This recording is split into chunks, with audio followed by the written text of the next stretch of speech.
versículos del 1 al 6. Dice la palabra del Señor. El mensaje a Sardis. Escribe al ángel de la iglesia en Sardis, el que tiene los 7 espíritus de Dios y las 7 estrellas, dice esto: Yo conozco tus obras, que tienes nombre de que vives y estás muerto. Sé vigilante y afirma las otras cosas que están para morir, porque no he hallado tus obras perfectas delante de Dios. Acuérdate, pues, de lo que has recibido y oído, y guárdalo y arrepiéntete. Pues si no velas, vendré sobre ti como ladrón, y no sabrás a qué hora vendré sobre ti. Pero tienes unas pocas personas en Sardis que no han manchado sus vestiduras, y andarán conmigo en vestiduras blancas, porque son dignos. El que venciere será vestido de vestiduras blancas, y no borraré su nombre del libro de la vida, y confesaré su nombre delante de mi Padre y delante de sus ángeles. El que tiene oído, oiga lo que el Espíritu dice a las iglesias. Nuevamente, hermanos, el mensaje a Sardis. Escribe al ángel de la iglesia en Sardis, el que tiene los 7 espíritus de Dios y las 7 estrellas, dice esto: Yo conozco tus obras, que tienes nombre de que vives y estás muerto. Sé vigilante y afirma las otras cosas que están para morir, porque no he hallado tus obras perfectas delante de Dios. Acuérdate, pues, de lo que has recibido y oído, y guárdalo y arrepiéntete. Pues si no velas, vendré sobre ti como ladrón, y no sabrás a qué hora vendré sobre ti. Pero tienes unas pocas personas en Sardis que no han manchado sus vestiduras, y andarán conmigo en vestiduras blancas, porque son dignas. El que venciere será vestido de vestiduras blancas, y no borraré su nombre del libro de la vida, y confesaré su nombre delante de mi Padre y delante de sus ángeles. El que tiene oído, oiga lo que el Espíritu dice a las iglesias. Dios bendiga su palabra.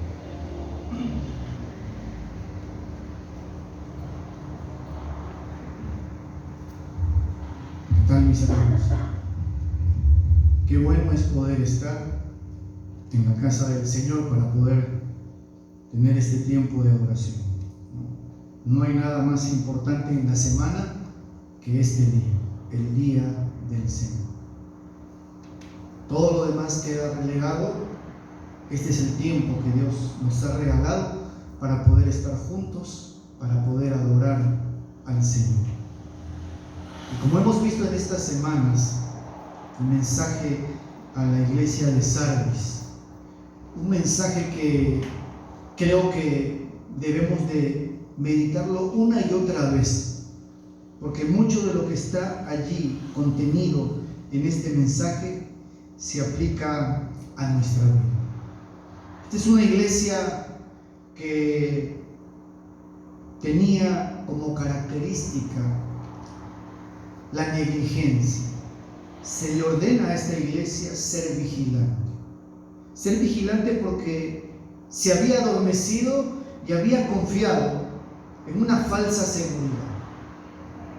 Y el Señor le dice: yo conozco tus obras, que tienes nombre de que vives, pero estás muerto. Es interesante eso, ¿no? Era una iglesia donde había muchos creyentes, entre comillas, pero para el Señor solamente había unos pocos que no habían manchado sus vestiduras, y son ellos a quienes se les va a dirigir la promesa que viene a continuación. Tienes unos pocos que no han manchado sus vestiduras, y justamente a los creyentes fieles es a quienes el Señor dirige el mensaje donde está contenida su promesa, que es triple. Vamos a leer lo que dice el versículo 5.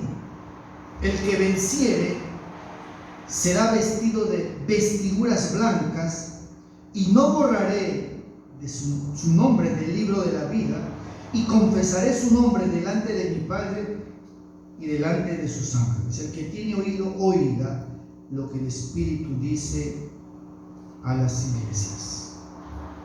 Este versículo 5 contiene la promesa del Señor para los creyentes fieles, para los creyentes que han vencido, para aquellos creyentes que han mantenido limpias sus vestiduras de la contaminación de este mundo.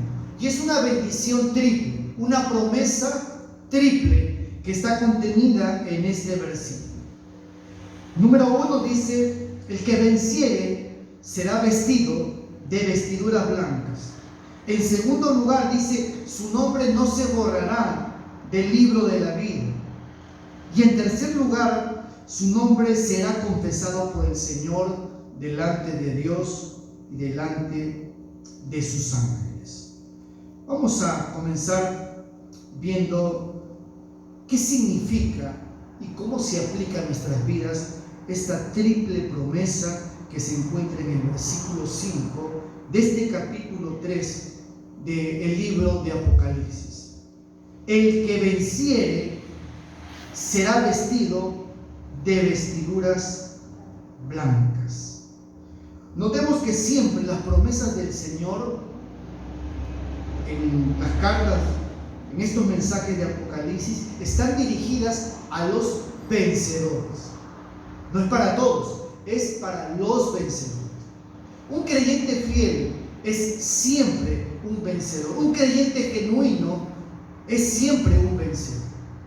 Y para ellos va dirigido este mensaje, estas promesas del Señor. El que venciere será vestido.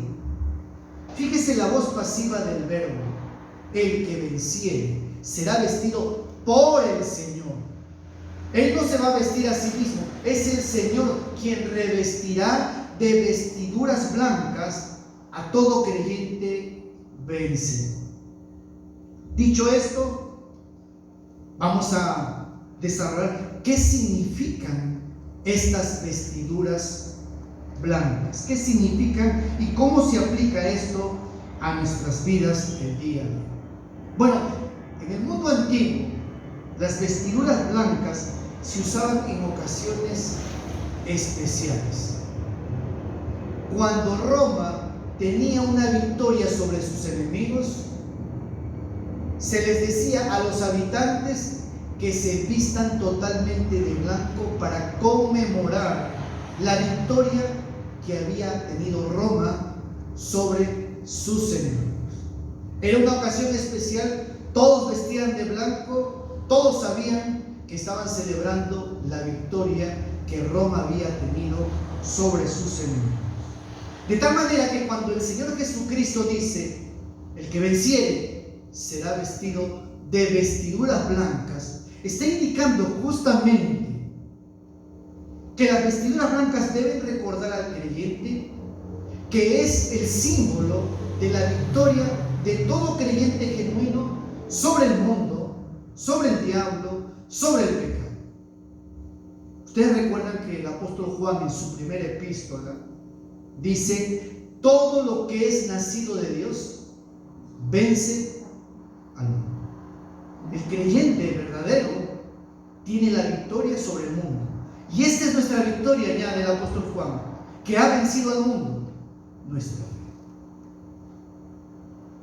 Santiago va a decir en el capítulo 1: la religión pura y sin mácula es que nos guardemos sin mancha delante de este mundo. Este mundo es muy contaminante. Un mundo que aún el polvo en el caminar diario va contaminando nuestra vida. Las vestiduras blancas hablaban de la victoria que el creyente tiene sobre el mundo y que Cristo iba a reconocer en la eternidad. Será vestido de vestiduras blancas. El salmista allí en el Salmo 24, versículo 3 y 4, hace dos preguntas. Dice: Señor, ¿quién subirá al monte del Señor? Él se pregunta. Segunda pregunta: ¿quién estará en tu lugar santo? Y la respuesta es: el limpio de manos y puro de corazón. Y todo esto habla justamente apuntando a la victoria del creyente sobre el pecado, la santidad del creyente. Y Cristo dice: al que venciere será vestido de vestiduras blancas.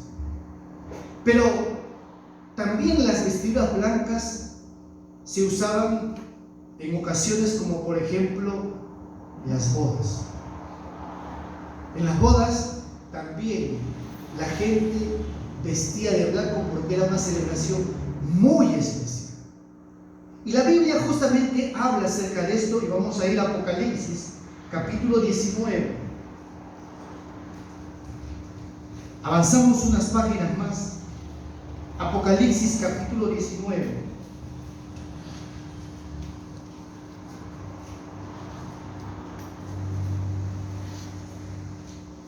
Versículos 7 y 8.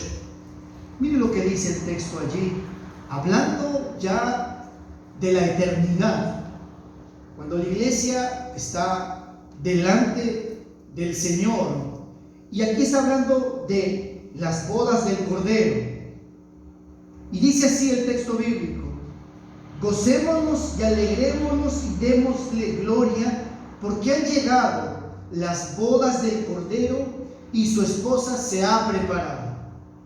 Y a ella se le ha concedido que se vista de lino fino, limpio y resplandeciente, porque el lino fino es las acciones justas de los santos. El libro de Apocalipsis nos permite ver por un momento la celebración más grande que habrá en la eternidad, que será la unión de Cristo con su iglesia.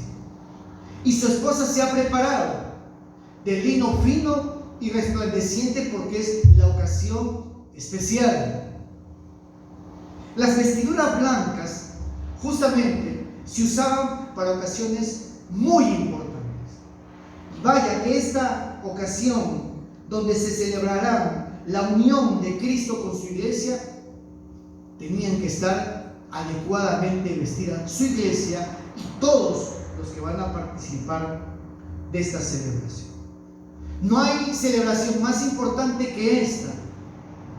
Y ese día, dice su esposa, se le ha concedido que se vista de lino fino, lino limpio y resplandeciente. Lino limpio y resplandeciente. Usted se va a dar cuenta que es importante las vestiduras blancas para poder estar delante de Dios. Nadie que no esté vestido por el Señor de estas vestiduras blancas podrá estar en su presencia. Mire lo que dice Mateo. Allí en Mateo capítulo 22, el Señor, hablando de una celebración de bodas, hablando justamente del reino de Dios, mire lo que dice en el capítulo 22, porque creo que esto grafica lo que dice este texto. Capítulo 22, parábola de la fiesta de las bodas. Respondiendo Jesús, les volvió a hablar en parábolas diciendo: el reino de los cielos es semejante a un rey que hizo fiesta de bodas a su hijo. El rey es Dios, su hijo es el Señor Jesucristo. Y envió a sus siervos a llamar a los convidados a las bodas, mas estos no quisieron venir. Volvió a enviar a sus siervos diciendo: decid a los convidados: he aquí he preparado mi comida, mis toros y animales engordados han sido muertos, todo está dispuesto, venid a las bodas. Mas ellos, sin hacer caso, se fueron uno a su labranza y otro a sus negocios. Y aquí está hablando acerca del llamado que Dios hizo a la nación de Israel para venir justamente al encuentro del Señor Jesucristo, a esta celebración tan importante, pero que sin embargo ellos no quisieron. Volvió a llamar una y otra vez, y dice que ellos dijeron: no tengo tiempo, tengo que irme a mi trabajo, tengo que atender mis negocios, y no hicieron caso a la invitación de parte del Señor. Fíjese lo que dice el versículo 8. Entonces dijo a sus siervos: las bodas, a la verdad, están preparadas, mas los que fueron convidados no eran dignos. Y pues a la salida de los caminos y llamad a las bodas a cuantos halléis. Y saliendo los siervos por los caminos, juntaron a todos los que hallaron, juntamente malos y buenos, y las bodas fueron llenas de convidados. Y entró el rey para ver a los convidados y vio allí, atención con esto, a un hombre que no estaba vestido de bodas. Es decir, no estaba vestido con las vestiduras adecuadas para poder estar en estas bodas. Y le dijo el rey: amigo, ¿cómo entraste aquí sin estar vestido de bodas? Mas él enmudeció. Entonces el rey dijo a los que servían: atadle de pies y manos y echadle en las tinieblas de afuera, allí será el lloro y el crujir de dientes. Y termina el Señor redondeando su enseñanza diciendo esto: porque muchos son llamados y pocos escogidos. Muchos son llamados y pocos escogidos. Amigo, ¿cómo entraste aquí sin estar vestido de bodas? El Señor Jesucristo promete a los vencedores que serán vestidos de vestiduras blancas para poder estar en la presencia de Dios y celebrar juntamente con Él el acontecimiento más grande que pueda existir, que es las bodas del Cordero. Cuando usted va a Apocalipsis y va al mensaje de la Odisea, qué problema tan grande que tenía la iglesia de la Odisea. Dice la Escritura que la iglesia de la Odisea estaba desnuda ante los ojos de Dios. Yo te aconsejo que de mí compres vestiduras blancas para que no se vea tu desnudez.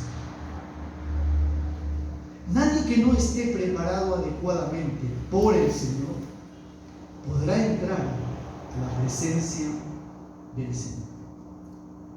Muchos son llamados, pocos escogidos. El Evangelio se predica, todos son llamados, algunos se excusan, otros no quieren ir, otros son violentos, pocos son llamados. Al que venciere será vestido de vestiduras blancas. Ahora, por último, las vestiduras blancas también hablan del estado eterno de los creyentes, de la pureza y la santidad del que serán revestidos. El texto que tenemos aquí, versículo anterior, habla de que el creyente que vence, el creyente que está caminando con el Señor, andará en vestiduras blancas porque son dignas y estará delante del Señor. Pero también las vestiduras blancas hablan de la santidad, hablan de la pureza, hablan de la erradicación del pecado total de nuestras vidas. Si hay algo que mortifica tanto al creyente, yo creo que a todo creyente verdadero, si hay algo que nos cansa y nos fatiga, es el pecado. El pecado siempre nos está acechando. El pecado es algo que nos aflige.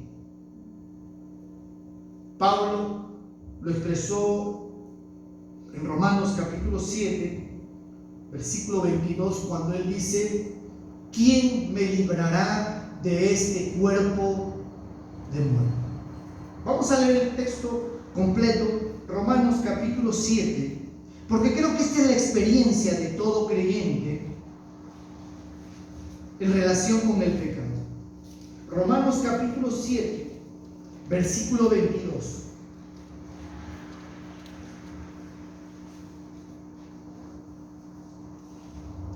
Creo que esta es la experiencia de todo verdadero creyente.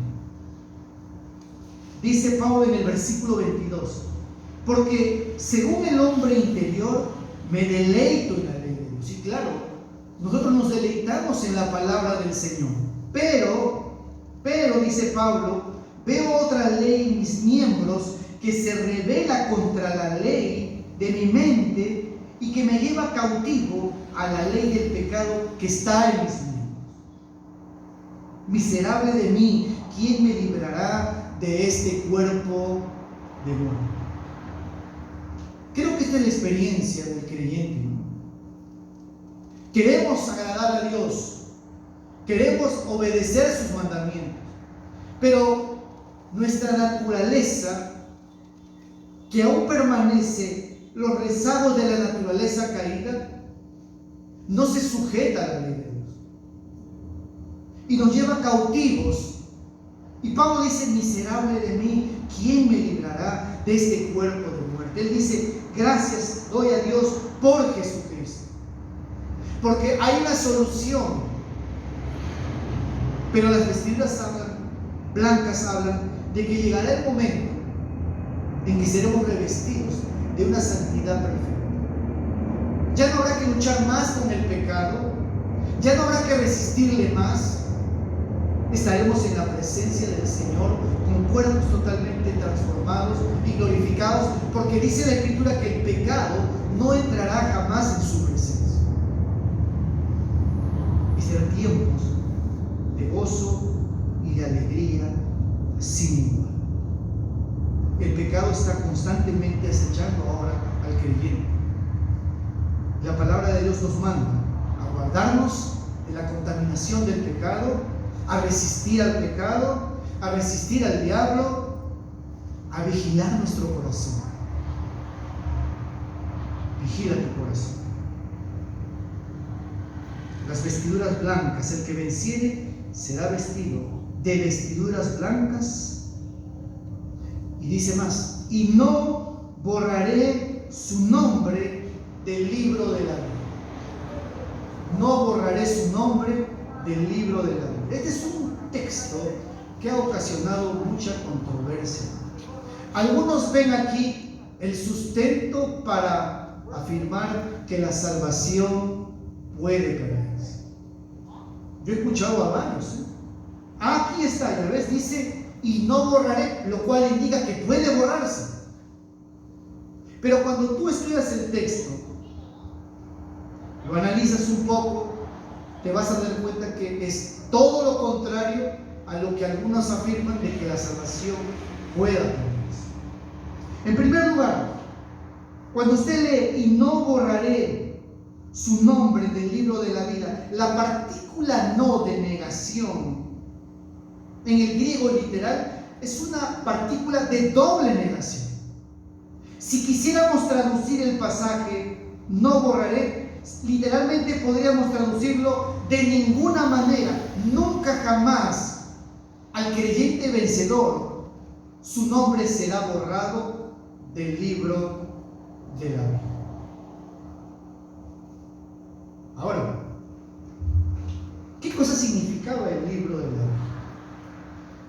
En la antigüedad, en esos tiempos, las ciudades tenían registro de todos los nombres de los habitantes que estaban con vida. Se llevaba un registro, como nosotros también tenemos un registro civil, ¿no? Donde están todas las personas.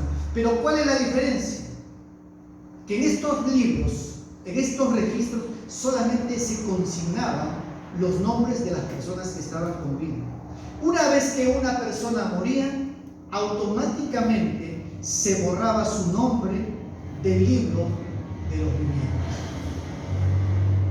No solamente se borraba el nombre de los que morían, sino también se borraba el nombre de los criminales y perdían la ciudadanía. Jesucristo el Señor está diciendo, el vencedor, jamás borraré su nombre del libro de la vida. Tal vez pueda ser borrado de algún registro civil aquí en la tierra, pero del libro de la vida que está en los cielos, jamás su nombre será borrado. Ahora, algunos dicen, sí, pero Éxodo capítulo 32, allí Moisés hace una oración al Señor y el pueblo ha pecado y Moisés le dice, Señor, perdona el pecado de tu pueblo, si no, bórrame de tu libro. Y Dios le responde, no, al que pecare contra mí, a ese borraré yo de mi libro. Y algunos responden, ya ves, ahí hay otro texto que indica que Dios puede borrar de su libro a algún creyente genuino, pero nuevamente la implicancia no puede aplicarse porque ese registro, ese libro de los vivientes, ese libro justamente en el que estaban consignados los nombres de los que estaban con vida dentro de la nación. Y el pueblo hebreo tenía un registro muy detallado y muy pormenorizado de todos cuantos vivían las familias, los tenían bien ubicados. Lo que está diciendo el Señor allí es, el que peque contra mí, sea un pecador contumaz y rebelde, a ese lo vamos a borrar del libro de los que están con vida. Por tanto, la amenaza no es tanto a borrar del libro de la vida, sino de quitarlo de este mundo como un juicio delante del Señor. Pablo, allí en la carta a los Romanos, también hace una oración semejante. ¿Cómo quisiera yo, dice, ser contado como un anatema, con tal que mis parientes puedan conocer al Señor? Eso es imposible, porque Pablo más adelante va a decir, irrevocables son los dones y el llamamiento santo de Dios. La salvación, el nuevo nacimiento, es un acto irrevocable, irreversible, como el nacimiento físico. Una vez que una persona ha nacido físicamente, ya no puede decir, bueno, yo no quería nacer, así que queremos volver a foja cero. Es imposible. Y así como es imposible que una persona que nació físicamente pueda no querer nacer, el nuevo nacimiento es irrevocable. De manera tal que aquellos que ven en este texto el argumento para decir que la salvación se puede perder, cambian torpemente la promesa de Dios en una amenaza. Y no hay nada más lejos de la verdad que aplicar este texto y poner dudas sobre la salvación. Más de 150 textos en la Escritura hay acerca de la seguridad de la salvación. Jesús dijo, mis ovejas oyen mi voz, me siguen, y yo les doy vida eterna y nadie las podrá arrebatar de mi mano. Romanos capítulo 9, Pablo dice, ¿quién nos separará del amor de Dios? Y enumera todas las posibilidades que pueden haber para que un creyente pueda ser apartado del amor de Cristo. Hambre, persecución, tribulación, espada, lo que fuere, lo presente, lo porvenir, lo alto, lo profundo, nada nos podrá separar del amor de Dios que es en Cristo Jesús, Señor nuestro. Y podemos citar otros textos más que hablan acerca de la seguridad de la salvación del creyente. Lo que está diciendo aquí el Señor es que tal vez los nombres nuestros podrían ser borrados de los registros aquí en la tierra, pero repito, jamás serán borrados del registro que está en los cielos. ¿Qué cosa era el libro de la Biblia? ¿Qué cosa era el libro de la Biblia? Bueno, la Escritura mismo en Apocalipsis enseña acerca de qué cosa es el libro de la vida. Bueno, el libro de la vida es en el que están consignados los nombres de todos los creyentes genuinos que han vivido a lo largo de la historia y que vivirán todavía aun cuando el Señor no regrese. Es un libro donde están registrados todos los que han recibido el don de la vida eterna. Es un libro donde están registrados los nombres de todos los creyentes. No de los que profesan ser creyentes, sino de los creyentes verdaderos. Fíjese que la iglesia de Sardis es una iglesia que parece que está viva, pero había unos pocos solamente que eran los verdaderos creyentes. Esos creyentes son a los que el Señor les dice, sus nombres jamás serán borrados del libro de la vida. Nunca podría hacer eso posible. Vamos a ver qué dice la Escritura acerca del libro de la vida. Apocalipsis capítulo 12. Para poder entender un poco más que el mismo texto nos hable acerca del libro de la vida. Versículo 4.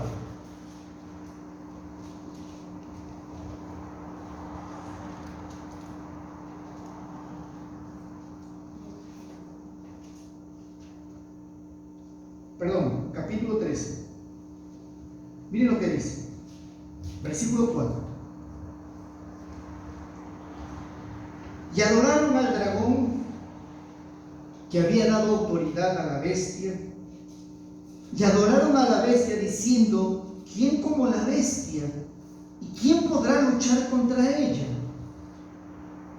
También se le dio boca que hablara grandes cosas, blasfemias, y se le dio autoridad para 42 meses.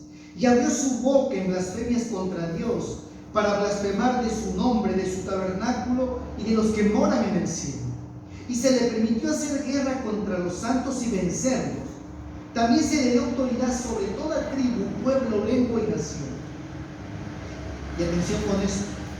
Y la adoraron todos los moradores de la tierra, cuyos nombres no estaban escritos en el libro de la vida del Cordero que fue inmolado desde el principio del mundo. Cuando lee usted este pasaje, habla de la bestia. La bestia, ese ser que va a venir para engañar al mundo entero por obra de Satanás. Y la gente dice que se va a maravillar y decir, ¿quién podrá luchar contra la bestia? Y el mundo entero, excepto los creyentes justamente, el mundo entero va a maravillarse en pos de la bestia. Y van a adorar a la bestia, excepto los que estaban escritos en el libro de la vida del Cordero que fue inmolado desde el principio del mundo. ¿Quiénes no adoran a la bestia? Ustedes saben que la bestia es un personaje mundial que va a unificar sobre sí mismo todo el poder político, militar, económico y religioso. Vivimos convulsionados en el mundo porque no hay paz. Un conflicto por aquí, otro conflicto por allá, pero cuando venga este personaje, él va a traer paz en el mundo como no se vio hace muchos tiempos. Y él va a unificar sobre sí mismo toda la diplomacia, todo el poder económico. Dice la Escritura que él hizo que a todos se les marcara con una señal y que nadie pudiese comprar ni vender. ¡Wow! No se va a poder comprar ni vender si usted no tiene la marca de la bestia. Oh, pastor, ¿cómo haríamos? Y dice aquí que solamente los que no adoraron fueron los creyentes que estaban escritos, su nombre en el libro de la vida, porque son creyentes. Son creyentes que anteponen cualquier interés. Ellos quieren honrar a Dios, aun cuando les cueste la propia vida. La bestia va a unificar sobre sí todas las religiones, dice la Escritura. La gente está buscando, ¿para qué tantas religiones? Musulmanes, judíos, católicos, mormones, adventistas, un montón de religiones. Pero este personaje va a crear una sola religión en todo el mundo. Y esa religión va a hacer que la gente lo adore a él y adore al dragón, que es Satanás, quien le ha dado el poder. Por eso que hay muchos movimientos ecuménicos. Eso es del diablo. Hay una sola religión verdadera que está en las Escrituras. Satanás siempre quiere desvirtuar y quiere manchar todo. Los creyentes verdaderos están apercibidos justamente cuando uno lee el libro de Apocalipsis. No es para que usted tenga temor, es para que usted esté informado. Mi hijo me decía la vez pasada, mi papá a veces da un poco de temor. No tendría por qué dar temor. Es como que si alguien te dice, mira, ve, la próxima semana, el día jueves, a las 11 de la noche, tengo información de que los ladrones van a ir a robarte a tu casa. Si tú estás advertido y te han dado esta información, ¿qué haces tú?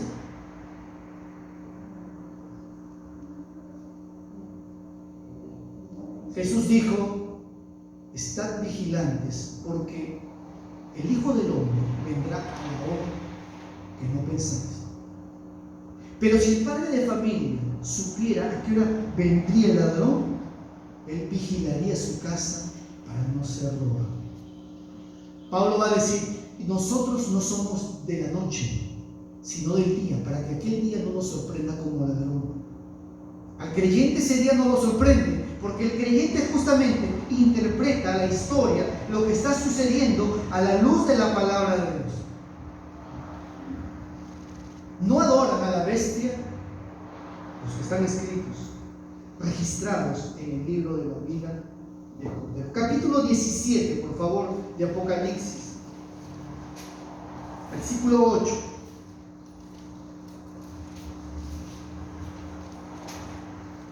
Mire lo que dice allí. Sigue hablando de la bestia.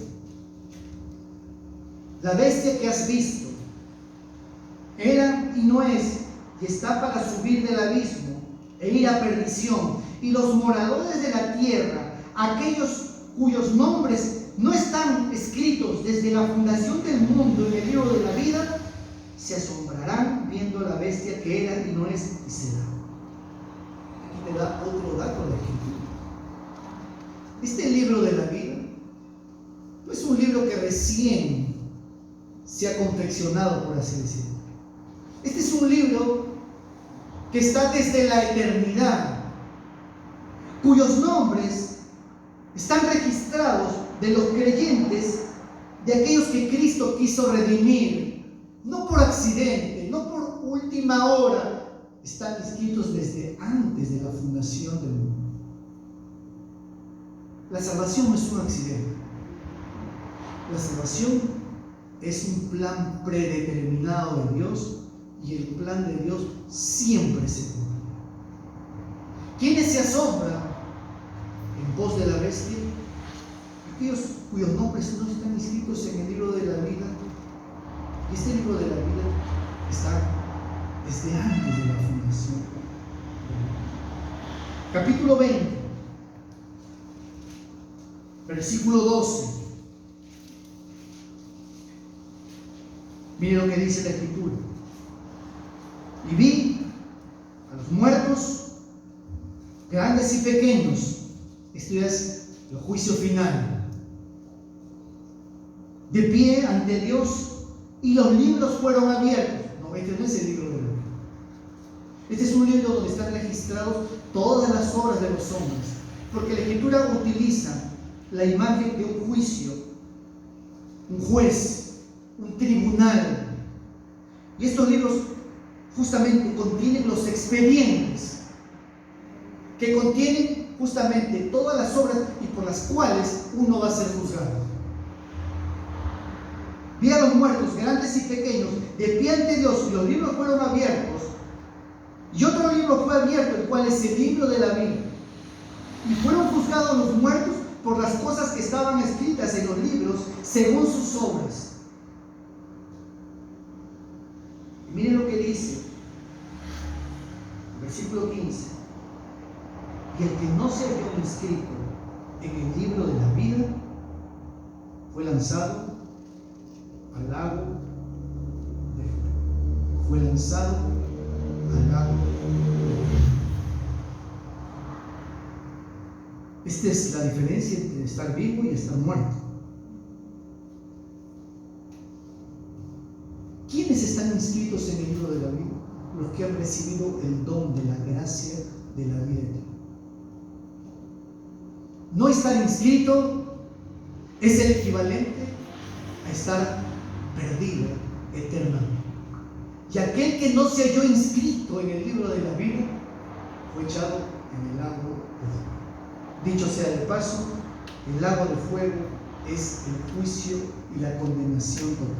El infierno no es el destino final, es el lago de fuego, el destino final, donde será echado el infierno, Satanás, sus demonios y todos aquellos que se han complacido en hacer maldad y escucharon la invitación del rey que invitaba a las bodas: vengan a honrar a mi hijo, y dijeron: no tengo tiempo porque tengo mis actividades, mis negocios, mis labranzas, y despreciaron el llamado de Dios. Muchos son llamados, pocos escogidos. Asegúrate de que estés inscrito en el libro de la vida. Capítulo 21, versículo 27.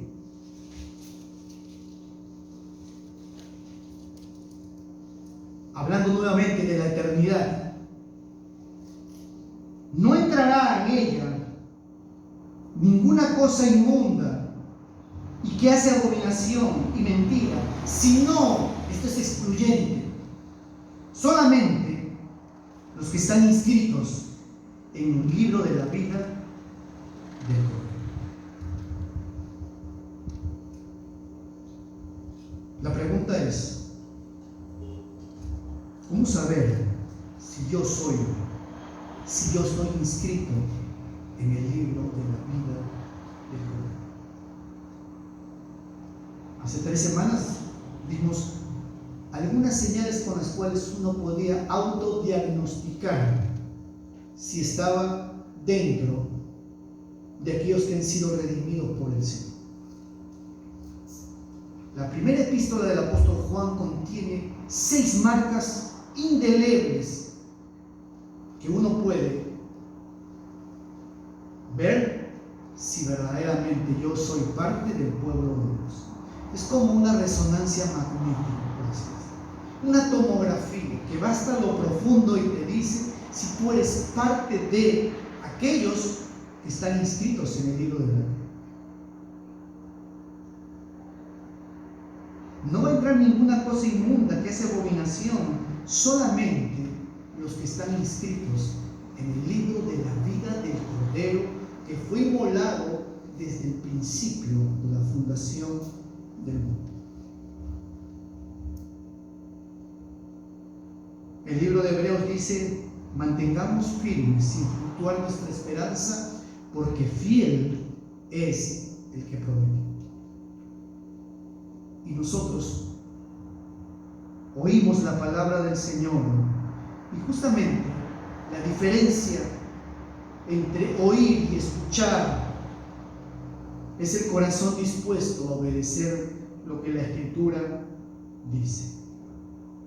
El que venciere será vestido de vestiduras blancas, y su nombre no será borrado del libro de la vida. Esto es algo imposible, porque hemos sido inscritos desde antes de la fundación del mundo. Tu nombre estaba inscrito antes de que este mundo existiese. Esa es la maravilla que uno no puede entender. que el Señor haya pensado en ti, aun cuando tú ni yo existíamos. Jesucristo dijo esto: no me elegisteis vosotros a mí, sino que yo los elegí a ustedes. ¡Qué gloria! ¡Qué gracia del Señor! En el Antiguo Testamento, Dios le dijo a la nación: Dios no los ha escogido a ustedes porque ustedes sean mejores que otros, pues ustedes sean los más insignificantes, solamente porque Dios los amó. Cuando uno entiende esta gracia de Dios de haber sido inscrito en el libro de la vida antes de la fundación del mundo, solamente queda arrodillarse y darle gracias a Él. ¿Cómo pensó en mí el Señor siendo menos que una partícula de Él? ¿Qué somos delante del Señor? Y sin embargo, Dios quiso amarnos de esa manera.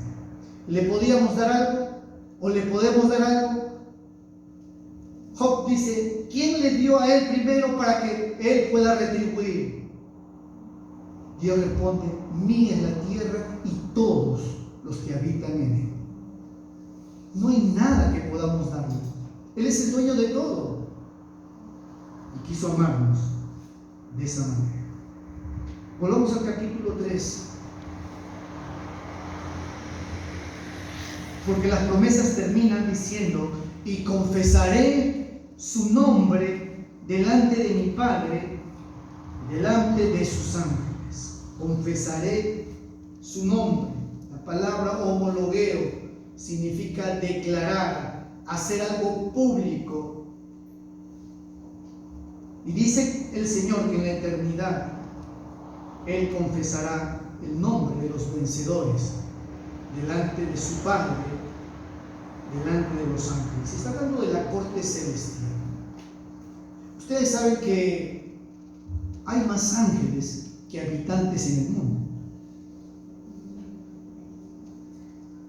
El ejército del Señor, dice, se cuenta por miles de millones. Y dice el vencedor, el creyente, entrará y estará Dios en su trono, y estarán los miles de millones de ángeles expectando, y el Señor dirá: allí está, Él es uno de los míos. Ahora, el Señor Jesucristo en los Evangelios enseñó acerca de esto. Vamos a ir a dos pasajes, a esto de confesar que le conocen. Mateo capítulo 10, por favor.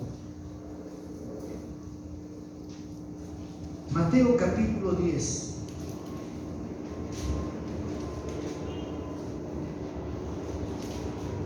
Versículo 32.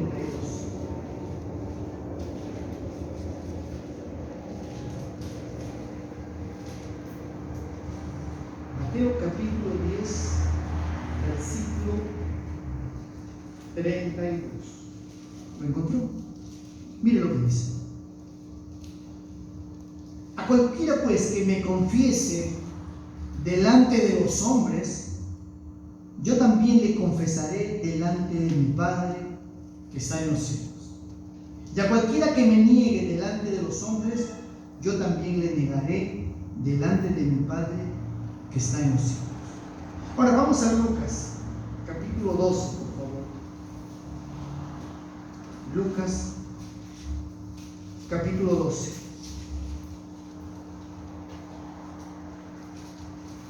Versículo 8.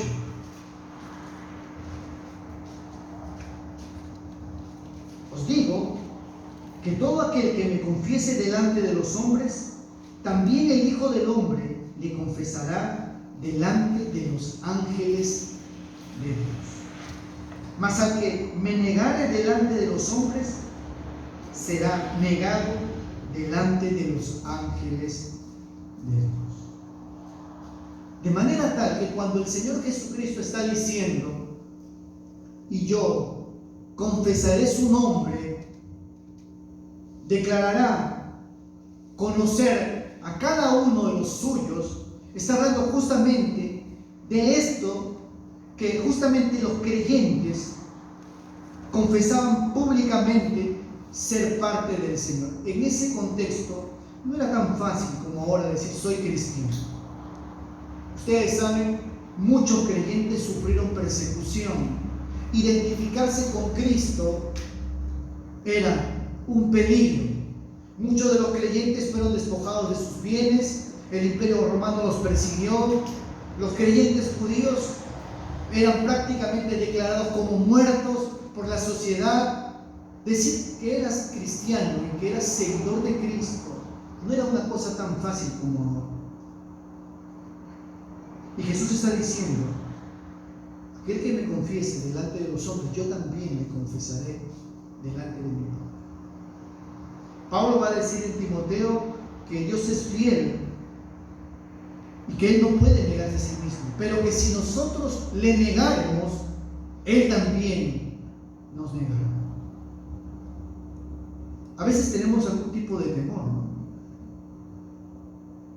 Yo me acuerdo cuando era nuevo creyente, tenía vergüenza de decir que era cristiano. Llevaba casi mi Biblia oculta en la calle. Justamente conversando con este hermano que me encontraba hace mucho tiempo, él me decía: yo siempre iba a la iglesia con mi maletita, ¿no? Porque tenía vergüenza que mis amigos me vean que yo caminaba con una Biblia. Y entonces mi maletita era negra y ahí encima con una bolsa negra dentro.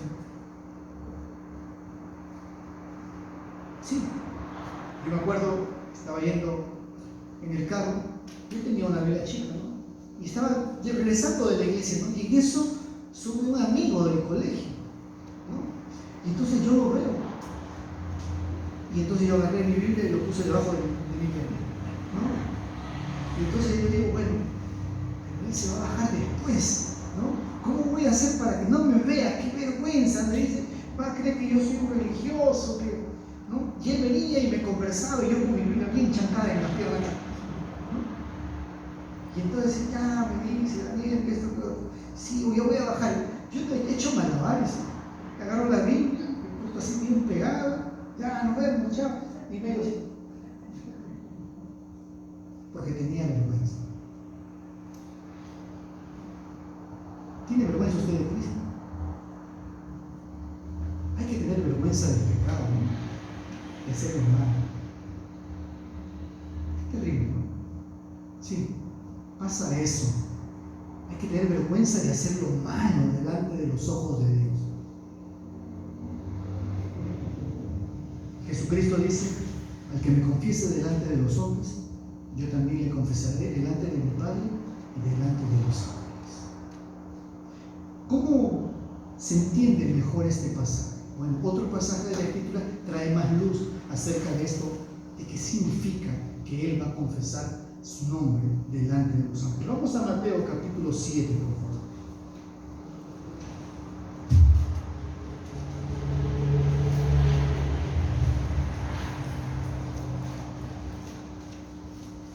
Versículo 21. Miren lo que dice allí. Mateo capítulo 7, versículo 21. El Señor está hablando, está enseñando y dice: atención, no todo el que me dice Señor, Señor, entrará en el reino de los cielos, sino el que hace la voluntad de mi Padre que está en los cielos. Muchos me dirán en aquel día: Señor, Señor, ¿no profetizamos en tu nombre, y en tu nombre echamos fuera demonios, y en tu nombre hicimos muchos milagros? Entonces les declararé: nunca os conocí, apartados de mí, hacedores de maldad. En aquel día, muchos me dirán en aquel día. ¿Cuál día? El día de la eternidad, el día del juicio final, el día cuando Cristo declarará conocer a sus seguidores fieles. Ese día también se presentarán aquellos profesantes solamente de nombre, que asistían a la iglesia los domingos, brindaban algún tipo de servicio, pero ellos estaban engañados, y Jesús les dirá: yo a ustedes no los conozco, apártense de mí, hacedores de maldad.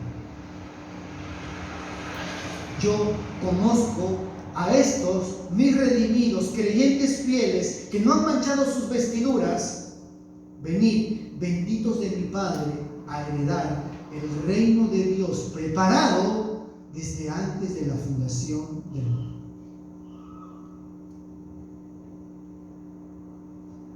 Ellos pensaban que conocían al Señor. Habían servido en la iglesia, habían hecho cosas para el Señor, pero solamente eran obras que no glorificaban a Dios porque eran nacidas de un corazón no regenerado. No regenerado. Asegúrate de conocer a Cristo y de que Él te conozca a ti. Porque tú puedes decir, yo conozco a Cristo, pero de pronto Él te dirá, yo no te conozco. No todo el que me dice, Señor, Señor. ¿Y cuál es la piedra de toque? Él sigue enseñando y habla a continuación de los dos cimientos y dice, cualquiera pues que me oye estas palabras y las hace, le compararé a un hombre prudente que edificó su casa sobre la roca. Descendió lluvia, vinieron ríos, soplaron vientos y golpearon contra aquella casa y no cayó porque estaba fundada sobre la roca. Pero cualquiera que me oyere estas palabras y no las hace, le compararé a un hombre insensato que edificó su casa sobre la arena. Y descendió la lluvia, vinieron los ríos, soplaron vientos y dieron con ímpetu contra aquella casa y cayó y fue grande su ruina. ¿Cuál es la lección? El creyente obedece la palabra. Y justamente estamos meditando en todas estas cosas, porque el mensaje a la iglesia de Sardis termina como todos los mensajes. El que tiene oídos, oiga lo que el Espíritu dice a las iglesias. Un llamado personal, el que tiene, singular, personal, oiga lo que el Espíritu dice a las iglesias. Un llamado personal y un llamado colectivo a toda la iglesia. Y dice oiga porque el mensaje de las cartas que estaban en el libro de Apocalipsis inicialmente se leían en el culto público como estamos haciendo nosotros. Siempre la escritura debe de leerse públicamente. El que tiene oído, oiga lo que el Espíritu está hablando a las iglesias. Este es el mensaje de Cristo y del Espíritu de Cristo. Es el mensaje de Dios para cada uno de nosotros. El que venza será vestido de vestiduras blancas, su nombre no será borrado del libro de la vida y su nombre será confesado delante de Dios y delante de los ángeles. Oramos. Señor y Padre Celestial, gracias te damos por tu santa palabra. Gracias por este tiempo que tú nos has regalado para poder meditar en las sagradas escrituras. Gracias, Señor, porque eres bueno, porque para siempre es tu misericordia. Ayúdanos a poder oír y obedecer. Señor, esperamos que llegaremos por tu gracia, tu presencia, y seremos revestidos de vestiduras blancas, libres del pecado, santos, perfectos, para honrarte a ti. Tenemos la seguridad de la salvación, que tú confesarás nuestros nombres en la eternidad. Te adoramos, Señor, en Cristo Jesús, nuestro amado Salvador. Amén. Muy bien, hermanos, nos ponemos de pie para poder elevar